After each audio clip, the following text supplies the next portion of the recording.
ላላመኑ ሰዎች ነው አይሽሉ አሁን እኮ ችግሩ ምን እንደው ታውቂያለሽ ቃል ወንጌልን ሰበክ ስትይ ምን እያልሽ ነው አንቺ የለመድሽው አይነት የወንጌል አሰባበክ አለ ወይ ደግሞ ወንጌልን በቃ እዚህም እዛም የሆነ ነገር የተለመደች ቃላለች እሷን ነገር እያልን ማለት ወንጌል መስበክ አይደለም ይሄኛውን እየነገርኩሽ ነው እሱ ብቻ አይደለም ወንጌል እሱም ወንጌል ነው እሺ ኢየሱስ ያድናል ማለት ወንጌል ግን አሁን ላንቺ ኢየሱስ ያድናል አይደለም የምትባይ ምክንያቱም ኢየሱስ ያድናል ብለሽ ታምኛለሽ ግን ለምሳሌ የሐዋርያትን ቃል ትቀበያለሽ አንቺ ሐዋርያት የጻፉትን ሁሉንም አዎ ለምሳሌ ጥምቀት ለኃጢአት ስርየት መሆኑን ትቀበያለሽ የተጠመቀ ሰው ኃጢአቱ እንደሚሰረይለት አዎ ብለዋል ያመነ ሰው ይጠመቃል ጥምቀት ማለት ለኃጢአት እንደሞተን ምን መሰከርበት ነው እቱ ጋር ነው የምትመሰክረው ግን ሳይጠመቅ ይላነሳል በመጽሐፍ ቅዱስ ውስጥ ማን ነው ሰው በመስቀል ላይ ከክርስቶስ ጋር ተሰቅሎ የነበረ ያን ጊዜ በአብ ወልድ በመንፈስ ቅዱስ አጥምቁ ብሏል እንደ ኢየሱስ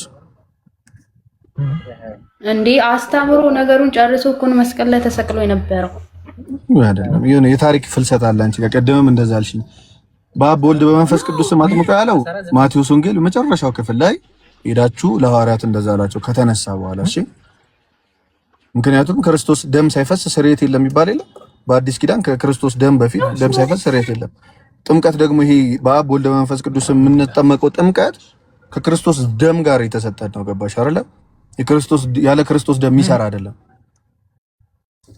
ገባሽ ኦፍ ኮርስ የተሰቀለን ሰው ተነስና ተጠምቀና አይባልም አክቹአሊ ግን ያ ፓርት አይጠቀስም ነው ማለት ሰው ጥምቀት ለኃጢአት ስርየት ግን መሆኑን ታምኛለሽ አንቺ ለኃጢአት ስርየት ኃጢአት እንደሚሰራ መጠመቅ ኃጢአት ስርየት ምንም ማመን ነው ብዬ ነው ማምነው አንድ ይሄን ይጠመቃል መጠመቅ አስፈላጊ ነው ባራቦት አየሻር that's why አሁን ለምሳሌ ስበክ ላላመኑ ሰዎች ስትይ ኦፍ ኮርስ አንድ ያላመነ ሰው አጠገቤ ስላለ ልስበከው እሺ የሐዋርያት ሥራ ላይ ማለት ነው ምዕራፍ 1 ላይ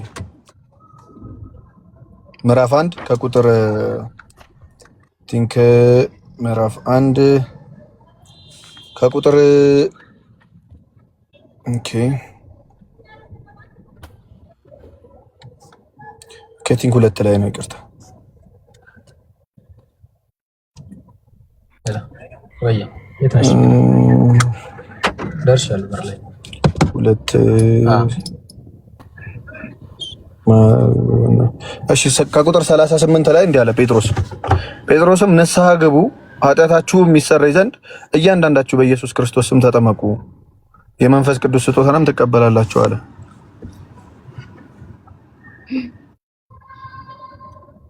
ይሄ ወንጌል እየሰበኩኝ ትቀበያለሽ ነው እኮ እስቲ አብራራልኛ ማለት እንዲገባሽ ይኸውልሽ ጴጥሮስ እንዲያላቸው ሰበካቸው ከላይ ጀምሮ መንፈስ ቅዱስ ወርዶላቸው መንፈስ ቅዱስን ተሞልተው በልሳን እያወሩ ነበር ወይም ደግሞ በተለያየ ቋንቋ ልሳን ማለት እንደዛ ነው ባይዘው በተለያየ ቋንቋ እያወሩ ነበር ሰዎች ሊረዱት ሌሎቹ ለምሳሌ እዛ አካባቢ ባለው ቋንቋ በሁሉም ቋንቋ እያወሩ ነበርና እንደዛ መንፈስ ቅዱስ ከወረደላቸው በኋላ ሰበካቸው ከሰበካቸው በኋላ ልባቸው ተነካ ገባሽ ልባቸው ከተነካና ጴጥሮስን ምን እናርጋሉት ምን እናርግ ሲሉት ንስሐ ግቡ ኃጢአታችሁ የሚሰረይ ዘንድ በኢየሱስ ክርስቶስ ስም ተጠመቁ አላቸው ቅድሚያ ግን ምንድነው ንስሐ መግባት ማለት ደግሞ ምን ማለት ነው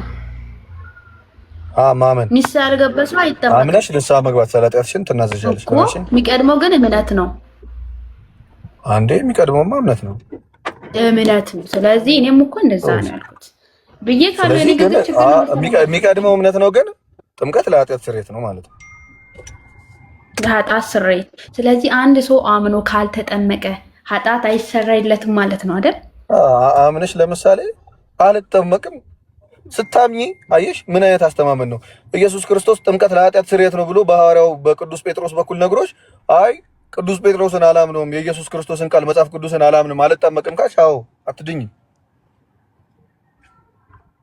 ገባሽ? ማመን ሲባል መጽሐፍ ቅዱስን ሙሉ ማመን ነው እንጂ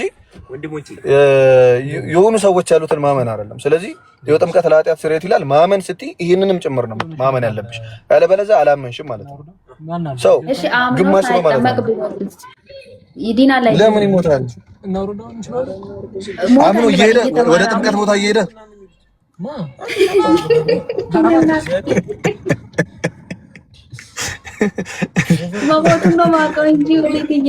ለምን ሞተ ግን? ለምን እግዚአብሔር ራሱ ካልጠፋ ጊዜ ያን ጊዜ ለምን ይገለዋል? ሲጀመር አምኖ ሳያምን ስንት ዘመን ሲኖር ዝም ብሎት ማለት ነው። አመነና ከዛ ልክ ሊጠመቅ እየሄደ ግድል ነፍሳችን በእግዚአብሔር እጅ ነው እኮ ናት። ግን እስቲ መልስልኝ። አሁን ለምሳሌ እኔ አማንኩና ሳልጠመቅ ብሞት እድናለሁ አልደንም? ስታምኚ በጥምቀት ማምነሻል አይደል? ጥምቀት ለኃጢአት ስርየት እንደሚሆን ወይስ እሱን ላለማመን እየሸሸሽ ነው የምትሞች? ራስሽን አጥፍተሽ ነው የምትሞች ወይስ ሌላ ነገር? ምን ሆነሽ ነው የምትሞች? ማለት አሁን ከምትይው ነገር አንፃር ምንድን ነው የሚመስለው? እምን ታረጊና በክርስቶስ ጥምቀት ላለመጠመቅ ብለሽ ራስሽን ካጠፋሽ አትድኝም። ኤርሚዬ እንደዛ እኮ አይደለም። ለምንድን ነው ቅድም እኮ ጥሩ ሰው ነበርክ እየተቀየርክ? እንደዛ አይደለም። ኧረ በስመ አብ እኔ ቆይ እንዴ እኔ ያልተቀየርኩም የኔ እናት አምኖ ሲሞት ቆይ እኔ ቆንጆ አምኖ ሲሞት የሚባል ወንጌል የለም። ወንጌል ስለ ህይወት ስላላቸው ሰዎች በህይወት ስለሚኖሩ ሰዎች ነው። እሺ ወንጌል የሚሰበከው በእግር ለሚሄድ ለሚራመድ፣ በዊልቸርም ለሚሄድ፣ ለተኛም ለነቃም በህይወት ላለ ሰው ነው የምትሰብኪው እንጂ ለሙታን አይደለም። እሺ እግዚአብሔር ያለውን እንድትፈጽሚ የተነገረሽ። አንቺ አሁን አልሞትሽም አይደል? ቃል አልሞትኩም፣ ግን እኮ ጥያቄ ነው ጠየቁ። ለምሳሌ የኔ ልጅ ቆይ ልንገርህ እንዴ ጥያቄ እየጠየቁ ነው። አመነና ሳይጠመቅ ታንቆም አይደለም ትን ብሎትም አይደለም ብቻ ሞተ። መሞቱን ነው የማውቀው። ለምን ሳይጠመቅ የሞተው ሰውዬ ሊጠመቅ እየሄደ ሞተ። ሊጠመቅ እየሄደ መንገድ ላይ ችግር የለውም። እሱን እግዚአብሔርን እንጠይቀዋለና የሞተው ሰውዬና እግዚአብሔር ነው ይሄን የሚመለከታቸው።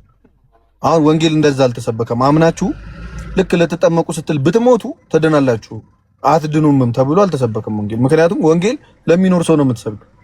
የመሞት እቅድ የሌለው ሰው ገባሽ አይደለ? ለምሳሌ መስቀል ላይ ያለው ሰውዬ ተማረለት አይደለ?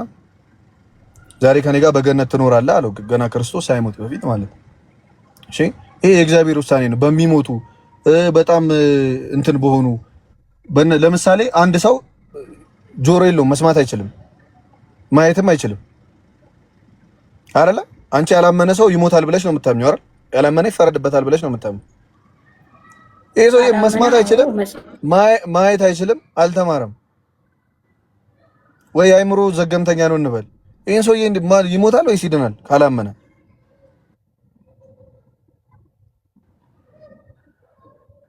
ይፈረድበታል። ማመን አለበት። የአይምሮ ዘገምተኛ ነው። አይ ሰውዬ እንዴት ነው የሚያምነው? ለምሳሌ አይሰማም መስማት አይችልም። የአይምሮ ዘገምተኛ ነው። አይምሮ አይችልም ወይ ደግሞ አይምሮ አያስብም። ጤነኛ አይደለም። ጤነኛ ያልሆነ ሰው አያምንም። እንዴት ብሎ ነው የሚያምነው? ሲጀመር እንዴት ሰምቶሽ ያምናል? ስለዚህ እሺ ለእንደዛ አይነት ሰዎች መንግስተ ሰማያት ነፃ ነው። ይሄ እነዚህ ሰዎች ሁሉ የእግዚአብሔር ፍጥረቶች ናቸው። ገባሽ አይደለ? ሰዎች ሁሉ የእግዚአብሔር ፍጥረቶች ናቸው። ለምሳሌ ጽንስ ውስጥ ገና ይወረዳል አይደል? ሕፃን ልጅ ኦልሬዲ ነፍስ ከዘራ በኋላ ነፍስ ካለው በኋላ ሲወርድ የት ነው የሚሄደው? የእግዚአብሔር ስራ ነው። እሺ እንዲህ ቢሆንስ ተብሎ ወንጌል አይደለም የሚሰበከው። ይሄ እኛ ሁሉ ሰዎች ለምሳሌ ከእናቴ ይልቅ እኔ እግዚአብሔር ልጅ ነኝ። ስለዚህ እኔና እግዚአብሔር ብቻ የምናውቀው ነገር አለ። ያን እግዚአብሔር ነው የሚያውቀው። ገባሽ? የታመመ ሰው አምኖ ልክ ሊጠመቅ ሲሄድ የእግዚአብሔር ስራ ነው። የሞተው ሰው ከአንድ ወንጌል ሰባኪ አምናችሁ ልትሞቱ ስትሉ ብሎ አይደለም የሚሰብከው። እመኑ ተጠመቁ ነው ያሉት ሐዋርያት። ሄደሽ መጠመቅ ልክ ስትሞቹ ወደ እግዚአብሔር ነው የምትሄጂው። ከሱ ጋር ታወሪያለሽ የቀረው ሰማይ ውይይት አለ እንደምን ሆነክ ነው አሁን? እሺ ቆይ ጸጋ ይብዛልክ። ብቻ ብዙ ሀሳብ አውርተናል። በጣም ደስ ብሎኛል። ወንጌል ስበክስል ያወራከውን ግን አልሰማሁም። አንቺ የለመድሽው ሌላ ነው ምናምን ነው ያልከኝ። ኖ እንደዛ በመጥፎ አትረጁ። እሺ እኔ እናት ወንጌል ስበክ ስትይኝ እኔ ለምሳሌ ከአንቺ ጋር ቁጭ ካልኩኝ እኔ አሁን ዝም ብሎ በኢየሱስ ክርስቶስ አምናለሁ ስላለ ብቻ አንድ ሰው ኢየሱስ ክርስቶስን ያምናል ብዬ አላምንም። በኢየሱስ ክርስቶስ አምናለሁ ሲል በራሱ በመጽሐፉ በደንብ ማመን አለበት። ራሱ መጽሐፉን ማመን አለበት። ገባች አይደለ?